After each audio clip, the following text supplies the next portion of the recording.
The Lord is my shepherd, I have what I need. He lets me lie down in green pastures and leads me beside still waters. He renews my life and leads me along right paths for his name's sake. Even when I walk through the darkest of valleys, I fear no danger, for you're with me. Your rod and your staff, they comfort me. You prepare a table for me in the presence of my enemies, and anoint me with oil, my cup overflows. Surely goodness and mercy will follow me all the days of my life, and I will dwell in the house of the Lord.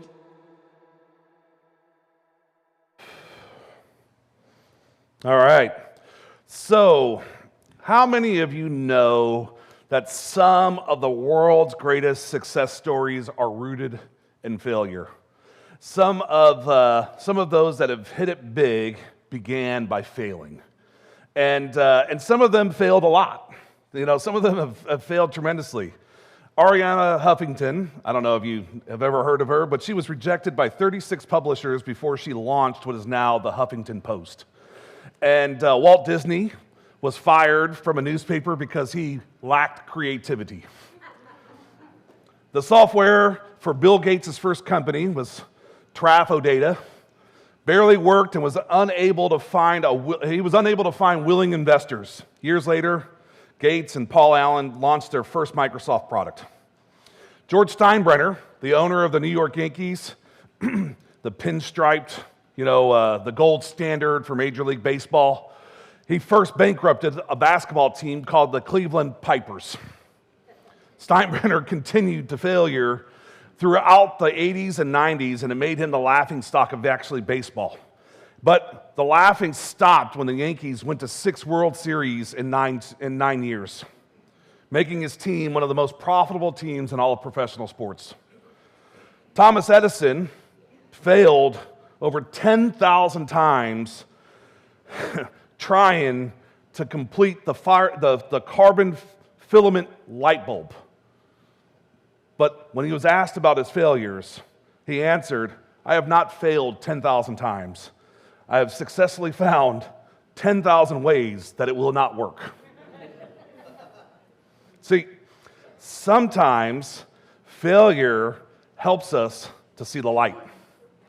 Sometimes failure helps us to see the light. See, all of these are examples of failures turned into successes. All of them are. See, today we'll flip the switch with a verse that takes a good look at the way that God lights up our darkest days and our deeds with the brilliant redemptive work of Jesus. See, that's what we're going to look at today. And see, for the next couple of weeks, we're going to continue plugging in to recharge ourselves in Psalms 23. That's what we're going to do. And so we're going to go back to this. David writes, "The Lord is my shepherd, and I lack nothing. He makes me lie down in green pastures, and he leads me beside quiet waters. He refreshes my soul.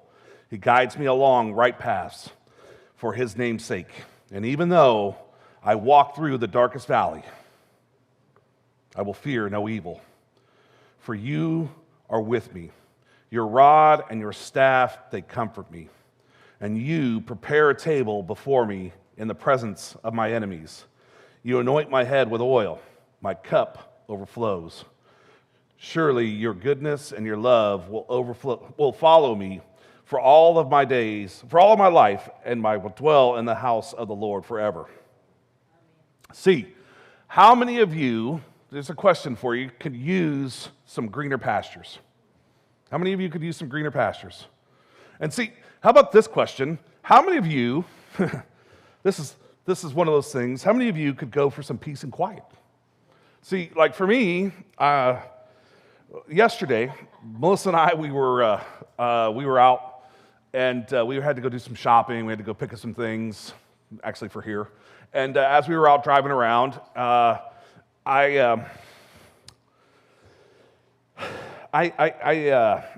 just put it straight. I get irritated very easily. Easily. People do it to me very fast. They're like very fast. They're like, it's just like, and if you can't drive, you don't belong on the road. Like, I don't understand. I just don't get it. Like, I have no idea. Like, I just don't get why DMV just, you walk in, they check your pulse, and they give you a driver's license. Why do you even take a driver's test? Like, I don't understand it. Like they have you go, and I'm telling you, you go up there, and I know. It is a soapbox, but I think it's funny that they even help you as you go up when you turn in your paper slip.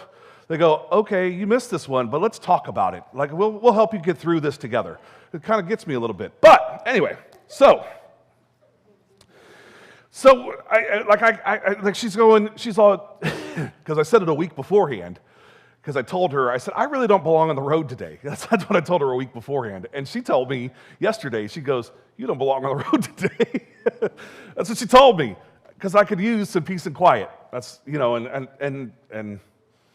but I digress. Anyway, how many of you could use a cool drink from some still waters? How many of us, that's what we kind of see, and that's kind of what we need. See, we kind of need some of this stuff. We need some of these things. See, some of us, we need some peace in our lives. We need this. And see, and I think that through our time together, we need to remind ourselves that when it's time for a recharge, we need to return to the one that is in charge. And see, we continue, and I think that all through last year, we tried to maintain a busy pace that was unsustainable. Like it's just unsustainable to continue to move at the pace that we're moving at. In our lives, and just even with we just want to move, we're just I got to do more, I got to do more, I got to do more, and God never designed you for that. God never designed you to continue to move at the pace that you're moving at. And see, we wonder why we feel anxiety, or we feel stress, or we feel what we feel, is because you're moving at such a pace that you weren't designed to move at. There's an author, his name is Robin Dunbar. He's actually a psychologist. And he wrote a book, and he's talking about how many people are in our lives. And he said the amount of people you need in your lives.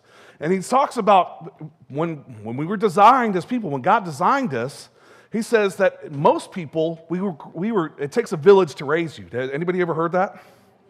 Well, villages, on average, were about 120 people. Back then, a village was about 120 people. Do you think that you would know everybody if you lived in a village of 120 people? Yeah. You probably knew everybody, right? And if you were a child in that village of 120 people, guess what? Everybody knew you. And everybody probably had permission to whoop you. I promise you, you were being raised by a village. You did something wrong. Everybody knew that they were but see, and life was probably a much slower pace. And you probably took care of one another, and you probably were able to have a relationship with everybody. See, the problem is that we've gotten to now, how many friends do you have on Facebook? Just a guesstimate. How many do you have? 1,000? 5,000? 10,000? You can't have 10,000, by the way. If you have 10,000, you have followers at that point. But if you have 5,000 or more, you have followers. But some of you have 300 friends on Facebook. You have 0 friends in real life. Some of you have 5,000 friends or followers on Facebook, and you have 1 friend in real life. You're trying to maintain some sort of thing, and you have nothing in real life. You have this impression that you're giving to people, and you have nothing. You're trying to maintain something, some sort of pace, and trying to impress people, but there's really nothing that's actually substance. It's just all fakery. You're just trying to create this illusion. And see, it's one of those things that we have to return to the one in charge. We have to get away from what we're doing, and we have to go, okay, let's get back into what we really need, Let's get back into what's really important. Let's get back to our design. Let's move at a slower pace, and let's return to the one in charge. And we don't have to get back to 120 people. We don't have to get back into this weird thing of going, hey, let's go create our own little compound of 120 people. I'm not trying to do that. I'm not trying to get to this weird thing called the village, right? I'm not trying to do that and have monsters running around scaring everybody back into it. If you know, there's a movie out there about that. But I'm not trying to do that. But what I am trying to say is that we don't need to have all this fakery out there and 5,000 Facebook friends when we don't have any real friends. And we don't have to have these fake relationships when we don't even have a real relationship with Jesus. We have to get back to this and go, how do we get to have a real relationship with God? How do we have a real relationship with Jesus? And then how do we start building from there and having real relationships with those around us? Because that's where we're going to start finding that we're going to be able to plug in and start growing from there. So, the Apostle Paul, and by his own estimate, he considers himself a failure, by the way. So he was called arrogant by his own critics. Paul does boast about his successes as a Jewish leader. He boasts about his sacrifices he makes for the gospel after he decides to follow Jesus and after meeting him on the road to Damascus. But even more scandalous than his boasting is how raw and honest he is about his failures, is what he comes out. And how about you? Are you raw and honest about your failures and weaknesses? Are you with your family and your friends? And what about with yourself? Are you honest about those things? And before he meets Jesus, Paul was present and participated in the murder of early church deacons, and really he was there for when Stephen was murdered. But even after meeting Jesus, Paul still failed a lot. A lot, in fact. And so here's what he does. In a letter he writes to some first century Christians, Paul illuminates his failures so brilliantly that some theologians challenge whether he wrote it after becoming a Christian. This is what he writes. He says, we all know that the law is spiritual, but I am unspiritual, sold as a slave to sin. I do not understand what I do. For what I want to do, I do not do, but what I hate to do. And if I do what I do not want to do, I agree that the law is good. And as it is no longer I myself who do it, but it is the sin living in me. For I know that good itself does not dwell in me, that is, in my sinful nature. For I have the desire to do what is good, but I cannot carry it out. For I do not do the good I want to do, but the evil I do not want to do, this I keep doing. Now, if I want to do what I do not want to do, it is no longer I who do it, but it is the sin living in me that does it. By the way, that is a tongue twister just right there. Like say that 10 times in a row, and it comes out like it's verse 21. So I find this law at work. Although I want to do good, evil is right there with me. For my inner being, I delight in God's law, but I see another law at work in me, waging war against the law of my mind and making me a prisoner of the law of sin at work within me. What a wretched man I am. Who will rescue me from this body that is subject to death? Thanks be to God who delivers me through Jesus Christ our Lord. So then I myself in my mind am a slave to God's law, but in my sinful nature a slave to the law of sin. That's Romans 7, 14 through 25. See, when you're fighting off these feelings of depression, disappointment, and anger, see, Paul, he describes himself as a wretched man who can be a slave to sin. That's what he is. How about you? Would you describe yourself? Do you have an on-again, off-again relationship with your best friend? Like, how do you describe yourself? What is it? Do you always want to do good? Like, what is it? Do you always want to do good? Or do you want to wage war with an evil that is right there with you? What is it? See, Paul describes this person in Romans 7. He hates the sin, right? And he wants to do good. And he delights in God's law. And he deeply regrets his sin. And he thanks God for his deliverance. Right? This is what it is. He does all of these things. But is it possible that such a person is not getting a recharge? Is it possible? Is he not being powered from the right source? See, is it possible? Is he being plugged into the right thing? Because, see, for us, we could be the same thing. Paul is describing himself in Romans 7. He goes, I hate sin. A lot of us, we hate sin. A lot of us, we want to do good. A lot of us, we delight in God's law. A lot of us, we deeply regret our sin. A lot of us, we thank God for our deliverance. But yet, we continue to sin. And yet, we continue to be tired. And yet, we continue to struggle. And yet, we continue to plug into the wrong things. We continue to go in the wrong direction. What is it that we're plugged into? What is it that because we're definitely not seeing the light. We're going in the wrong direction. What is it that we're after? What is it that we're missing? What is it that we're pursuing? What is it that we're after? What are we plugging into to get recharged? What is it that we're after? Are we so plugged into Facebook? Are we so plugged into Instagram? Are we so plugged into social media? Are we so plugged into what? What are we plugged into? Because what we're plugged into is not healthy. Whatever we're chasing is not healthy. Whatever it is. Because we're not plugged into the right thing. Because if we were plugged into the right thing, we would have less anxiety. We'd have less depression. Now, it's not saying it's going to go away. We would just have less of it. Because, it's just like Jesus just said, you will always have the tired, the homeless, the wicked. You're always going to have the depression. You're always going to have the anxiety. You're always going to have it. You're just going to have less of it. It's always going to be there. You're just going to have less of it. See, the thing is, we have to get better at going, I have to plug into the right source so that I have less of these things. And the problem is that we're not plugged into the right sources. We keep going, I'm going to plug into these things.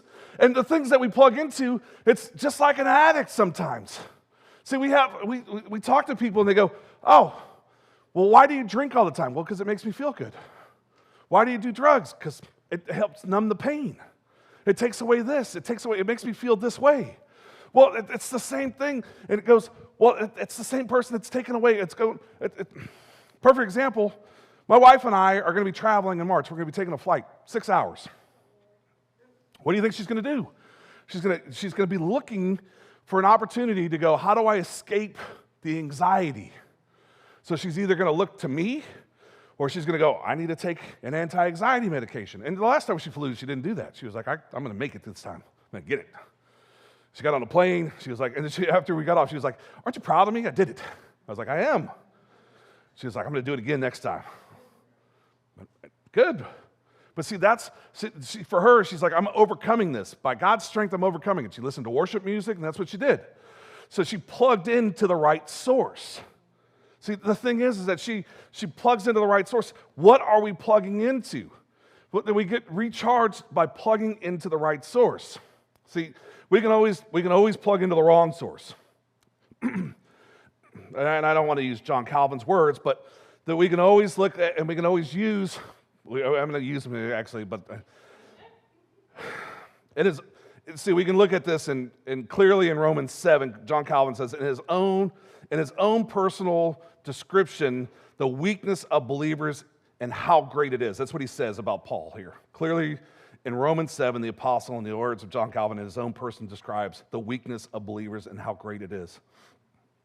See, we can learn a lot from Paul's words and experiences. He faces the same challenges that we face now. He understands right and wrong. He also understands that people make mistakes. So why do we feel worse sometimes?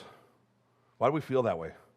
See, sometimes we see our failures dimly. See, we see them dimly.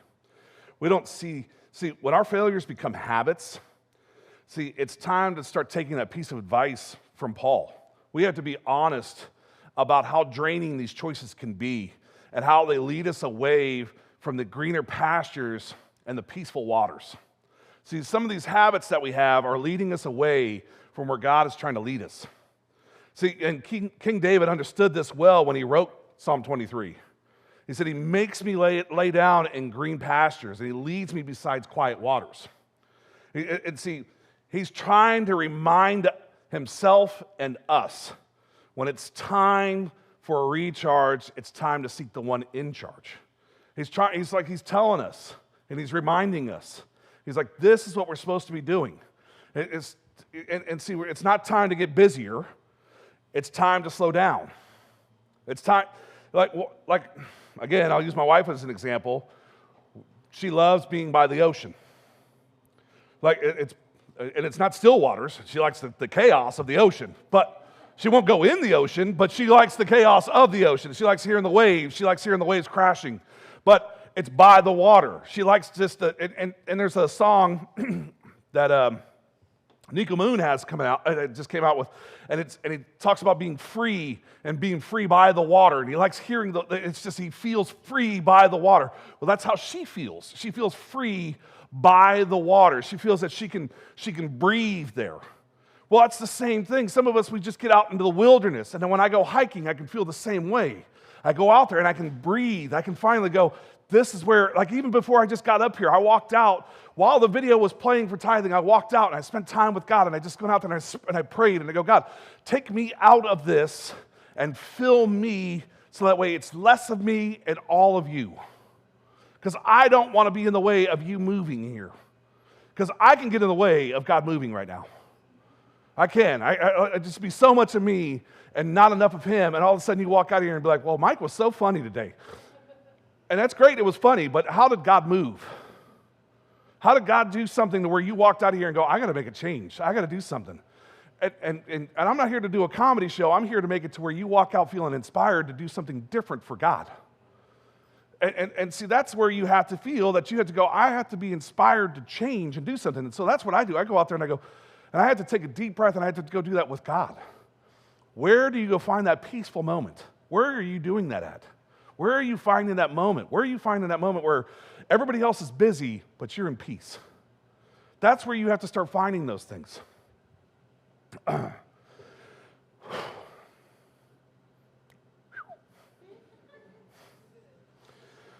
See, what if in times in struggle, failure, disappointment, God is positioning us, pushing us to lie down and receive a blessing? What if God is putting us in a place of humility? See, what if that's what's happening there?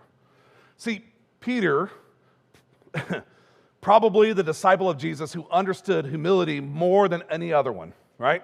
He writes years later after his time with Christ, he says, humble yourselves, therefore, under God's mighty hand, that he may lift you up in due time. Cast all of your anxiety on him because he cares for you.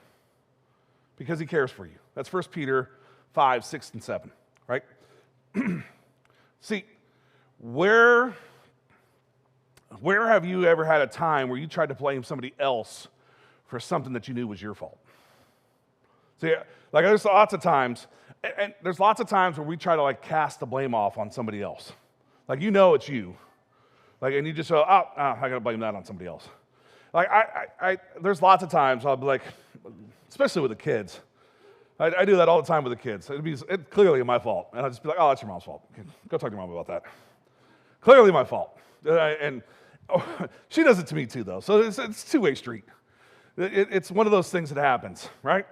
But that's how it goes, right? We do it all the time. We do it with our spouse. We do it with the kids. We do it with a coworker. We do it with our neighbors, right? But see, sometimes when it's one of those things with our neighbors, sometimes it can be dramatic. Have you ever had, we had a neighbor one time, especially on the one side, they moved the fence over a foot onto our property. That, a foot on a 40-foot fence is a lot of property that they took. You're going, hey, that's 40 square feet, buddy. We're going to fix that. You need to move that back over. There's things that you have to, and they're, oh, no, I didn't do that. No, obviously you did. The holes are right there, where you moved it from. See, there's things that you have to talk about, and there's things that you have to change. But see, sometimes oh, no, that was somebody else. I watched you dig the holes. See, despite being a failure in his own eyes, Paul shares a letter to the church in Rome, right? And obviously what we call the book of Romans. And it's about this redemptive power of God. And in this letter, he shares from his own life what this redemption looks like. And he says, therefore, now there is no condemnation for those who are in Christ Jesus. Because through Christ Jesus, the law of the Spirit who gives life has set you free from the law of sin and death. For what the law was powerless to do, because it was weakened by the flesh, God did by sending his own Son in the likeness of sinful flesh to be a sin offering. And so he condemned the sin in the flesh in order that the righteous requirement of the law might be fully met in us who do not live according to the flesh, but according to the Spirit. That word condemnation, that's katakrima. It's a Greek, it's a special word that Paul uses in the New Testament, right? And he uses it in the book of Romans, and he uses it in Romans 5, and here again in Romans 8. It's two places that it's used. And I don't want you to focus on dropping the gavel from the judge, from a jury. And it's not the pronouncement of guilt, but the punishment for guilt. It's the English word where we get the word criminal. Okay, it's that where we get that word. And it's the Greek word where we get the English word criminal. So Paul is saying that without Christ, we're all spiritual criminals who deserve to be punished. That's what he's saying. But because of Christ, the punishment has already been handed down, and we are no longer awaiting this punishment. That's what he's saying here. And so, do you get the idea? Do you think that Paul is literally celebrating our pardon? He's warming himself in the glow of the thought that although he's guilty of this, that he's not going to be punished because the punishment's already been taken away. It's like, I know that I'm guilty, but because of the light and the sin that's already been paid for because of Jesus, I don't have to worry about it. It's done. It's over. And see, he's saying this, and he's saying this, and he's going, God is offering this full pardon for each one of us.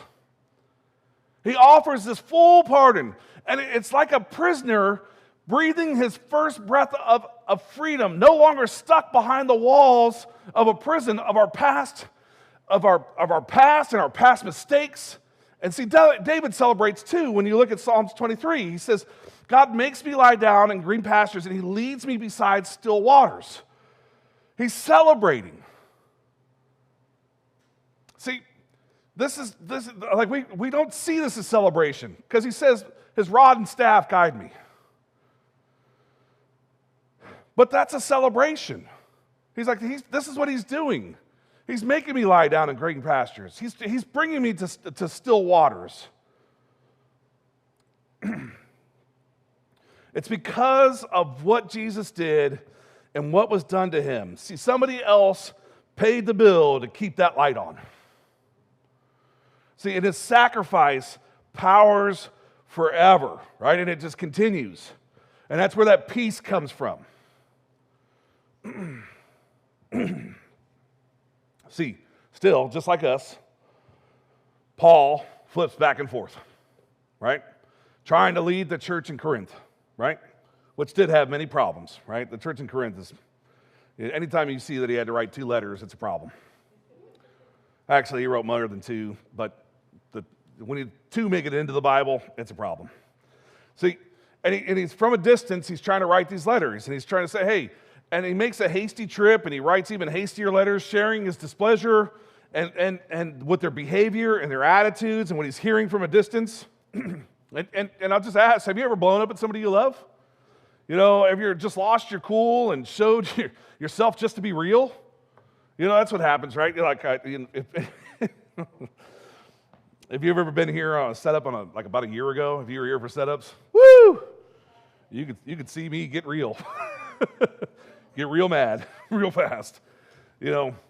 And see, but after apologizing for his actions, Paul writes another letter that we now call 2 Corinthians. And then Paul shares his own struggle with flipping back and forth in the right perspective and attitude. And he shares one of the most illuminating and important passages in the New Testament. In 2 Corinthians 12, he says, even if I should choose to boast, which I would be a fool, because because I would be speaking the truth, but I would refrain so no one would think more of me than what is warranted by what I say, by what I do or say, or because of these surpassingly great revelations. Therefore, in order to keep me from becoming conceited, I was given a thorn in my flesh, a messenger of Satan to torment me. Sometimes our failures are here to stay. Sometimes our failures are here to stay. See, Paul is humble and admits to having a thorn in his flesh.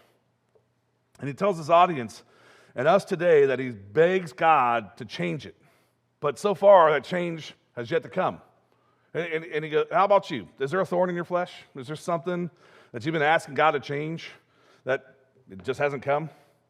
That maybe you've just said, well, hey, I need you to bring light to this. I need you to take this away from me. I need you to bring some other, what do I need you to take this away from me. Take this pain away, take this suffering away, take this thing away from me, take this thing. Or what happens if or bring light to this other person's life? Do this.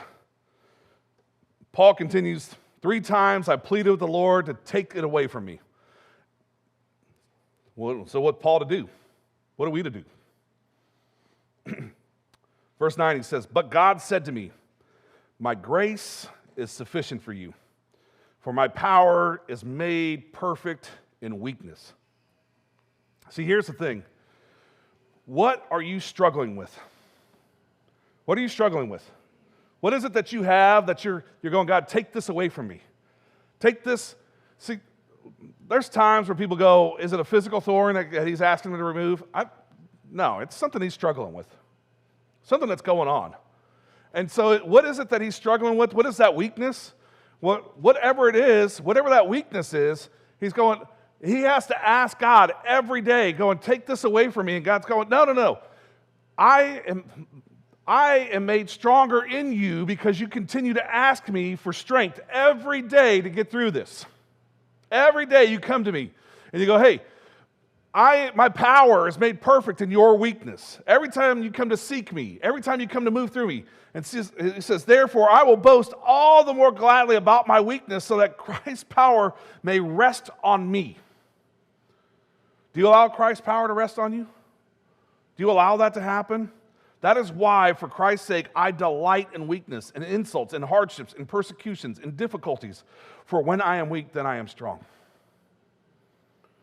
See, God's power is made perfect in our weakness. Not in your fakery of being strong. I get it. Some of us are strong. See, some of us, we can just, we can throw a couch up on our shoulder and just walk out the door with it. Right? But we have to realize that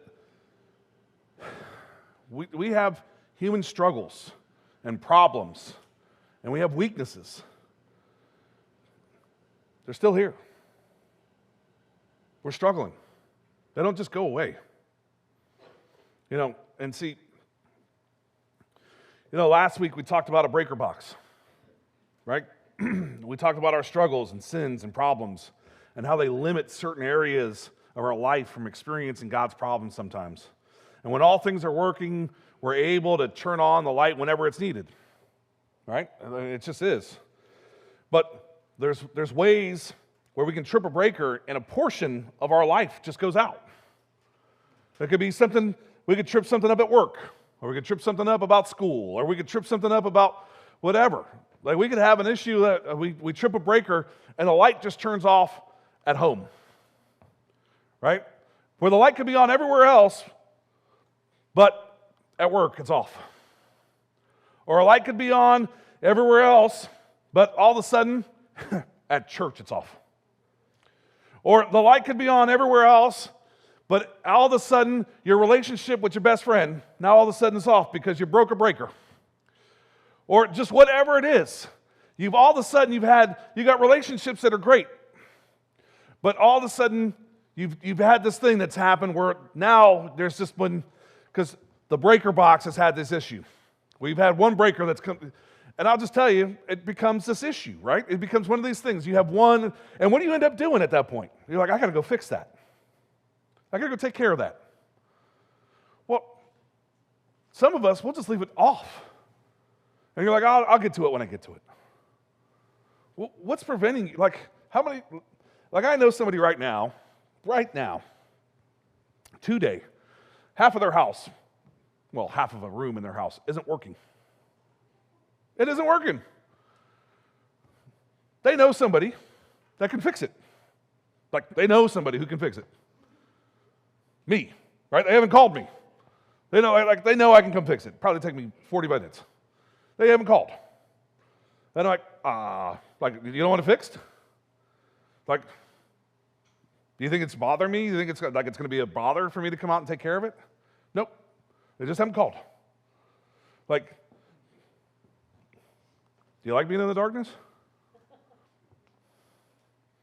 Like if this is your life, do you like being in the darkness? Like if you had somebody that you could call that could just fix it, wouldn't you reach out? Wouldn't you just call and take care of it? See, I'll just tell you right now, grace is not a one-time pardon, it's a full-time power. And we have this ability to be able to reach out right now, to be able to go, hey, Jesus, I need this grace, and I need this forgiveness, and I need to get all of the breakers turned back on. I need to get these relationships fixed. I need to get these things taken care of, and it's something that we could just go through and go, I need to get this taken care of. And see, we need to go out and we need to figure out how we're going to get down, and sometimes we need to get our heads down and go out and where we're going to take care of this at, where we're going to do this. See, John Piper says, grace is not simply leniency when we have sinned. Grace is the enabling of the gift of God not to sin. Grace is power, not just pardon. See, how about you? Here's a few things. Are you appropriately self-aware? Are you appropriately self-aware? Do you know when was the last time you took a look at yourself and at your own weaknesses? Where do you struggle at? Where do you need to fix it? Where do you need to be moving at? What do you have? See, sometimes we're really good at covering up our weaknesses and hiding them and turning the light off of them. Sometimes we're really good at hiding them from other people. See, the thing is, God knows them all. You're not hiding them from God. And see, it might actually be empowering for you to talk to somebody else about them. It might actually be empowering for you to share your weaknesses, and it might actually help you sharpen yourself and grow through them. You just have to, it might be time to say, it's time for me to move past this and start living in a different manner and moving forward. The next thing is, who in your life can you sit down with and give permission to talk to you honestly? Who in your life can you sit down with and give them permission to talk to you honestly? And I'll tell you right now, it can't be your spouse.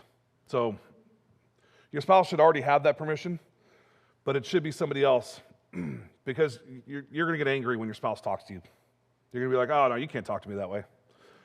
But you need to have somebody else that can sit down and talk with you. Over the next week, you need to take some time and increase your self-awareness about your weaknesses, and then have somebody that you're going to let into your life and allow yourself to be humble and that person to be able to talk to you and be able to share and even admit to them and go, hey, this is where I'm struggling at. Can you help me and help me walk through this? But you need somebody to be walking through with you. And then for the Christ followers in the room, are you keenly aware of your own pardon? Are you keenly aware of that? See, do you allow that to build perspective in your life? Are you remembering what Christ has done for us and the foundational truth that Christians cannot forget? See, there's a lot that we tend to forget. As we move and as we continue to move through in our life, that we forget the pardon that we've been given. And we forget that pardon, we're supposed to share that. And we're supposed to introduce that to other people. And we're supposed to be able to say, hey, this is something that it's not supposed to be just like, oh, it's just for me. It's for those around us. It's for us to be able to go, because pretty clearly it says, forgive others as you've been forgiven. And so we need to we need to be pretty good at forgiving those around us, and most of the time we don't. We hold on to our anger, we hold on to animosity, and we need to get better at going, hey, not only do we need to forgive, but we need to be willing to pardon, which means as if it never happened. And we tend to hold on to things. Doesn't mean that we need to forget it, but we need to go, hey, let's move past it. As I would say is that a lot of us, last week, a lot of people, we took in this time and we said, hey, we're going to give this opportunity for a lot of people to accept Christ, and 17 of you did last week. 17 people accepted Christ last week, or recommitted to Christ. And I'll tell you is that number there is kind of an amazing thing for a church our size. And I want you to know that means that some of us were probably struggling. It probably means that some of us probably need to do it again this week. But I'm gonna do things a little differently this week, and we're gonna do communion, and then we're just gonna do prayer up front. But I'm gonna close in prayer, and then we're gonna take communion. And I'm going to ask our prayer team to come up front, and as they close in worship, I'm going to ask us to have prayer up front, and if you need prayer, please come up and get prayer. And if you need to, and if you feel led that you need to recommit or to find Jesus the first time, then please come up here and seek salvation, seek a new relationship, seek recommitment. Seek what you need to do. I think it needs to be personal, and I think that,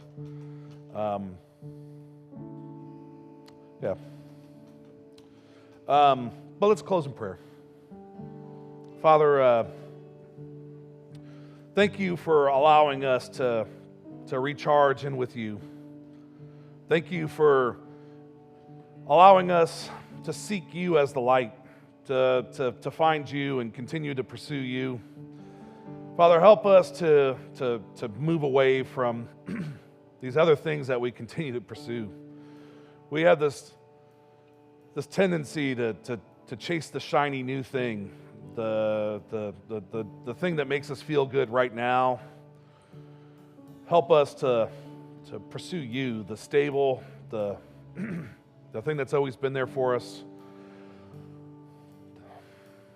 the one true. And you've been there, and it says that when we knock, that you will open the door. And so, Father, we're asking that you open the door again for us.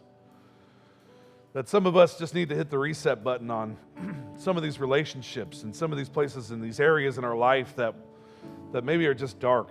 Maybe it's at work or at school or even at home or just even with you. And we just ask for you to hit the reset and allow us to find a new and a new Christ-centered relationship there. And so, Father, we ask that you just breathe a newness into those relationships, a new,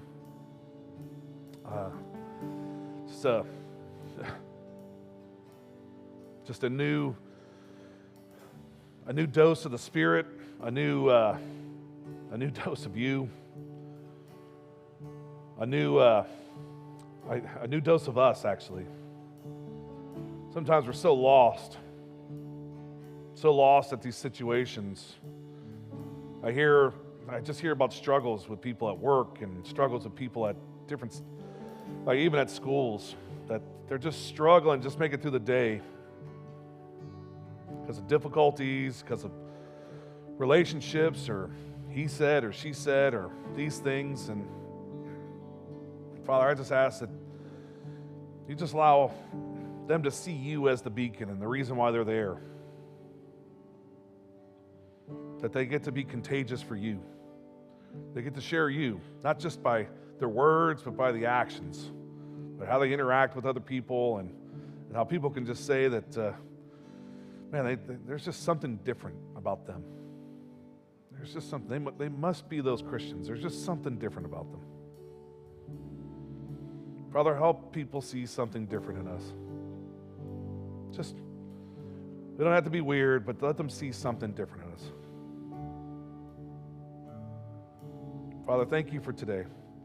Thank you for being a God of new. Thank you for being a God of new seasons, new opportunities, and new years. Father, thank you. It's in Jesus' name that we pray. Amen.